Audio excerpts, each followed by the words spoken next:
নারী নির্যাতন যখন নিত্য খবর, তখন প্রধানমন্ত্রী বরাবর খোলা চিঠি দিয়ে আলোচনায় উঠে এসেছেন ঢাকা বিশ্ববিদ্যালয়ের শিক্ষার্থী ফারহানা লিজা।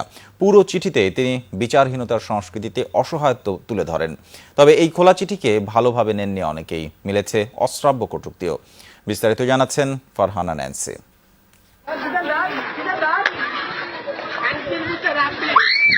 ধর্ষণ, নারী নির্যাতন, শিশু নিপীড়ন, কানের মাঝে অনেকটা কাটার মতো বিচ্ছে শব্দগুলো। গণমাধ্যম বা সামাজিক মাধ্যম আলোচনা, সমালোচনা আর প্রতিবাদে মুখর এসব নিপীড়নের বিরুদ্ধে।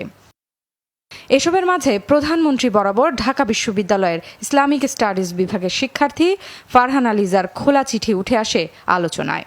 অনেকটা নিরুপায় হয়ে সরকারের সর্বোচ্চ ব্যক্তির কাছে ধর্ষণ নামের অভিশাপ থেকে মুক্তি চেয়েছেন তিনি। তনু হত্যার যে ব্যাপারটা ছিল, তখন সারা দেশে খুব প্রচারণা হয়েছিল, কিন্তু আলটিমেটলি কিছুই হয়নি। প্রতিবাদ যদি এরকম হয় বা বিচার যদি আমরা চাই এরকম, তাহলে প্রধানমন্ত্রীর দৃষ্টিপাত এখানে লাগবেই, ওনার হাত লাগবে, উনি ছাড়া এটা হবে না। এইটা চিন্তা করেই চিঠিটা লেখা। তিনি তো একজন মা, আমাদের মতো মেয়ের প্রবলেম তো উনিই বুঝবেন, উনি ছাড়া তো কেউ বুঝবেন না। উনি যদি নিজে থেকে এই ব্যাপারগুলো দেখেন বা এইটা যদি শাস্তি দেন, উনি যদি বিচারের ব্যবস্থা করেন প্রকাশ্যে, তাহলে অনেকাংশে কমে যাবে। লিজার মতো তার বন্ধু, এমনকি অন্য শিক্ষার্থীরাও মনে করেন প্রতিবাদ করতে হবে প্রতিটি স্তর থেকে।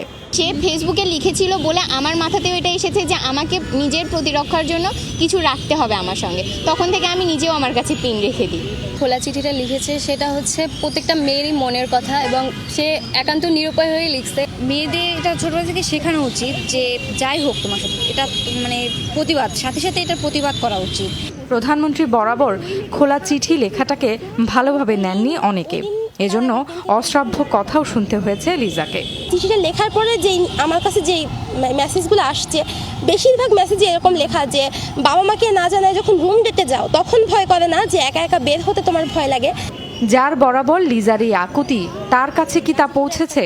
উত্তর জানা না থাকলেও সবারই প্রত্যাশা প্রধানমন্ত্রীর কাছে পৌঁছে যাক এই নারীর মনের কথা।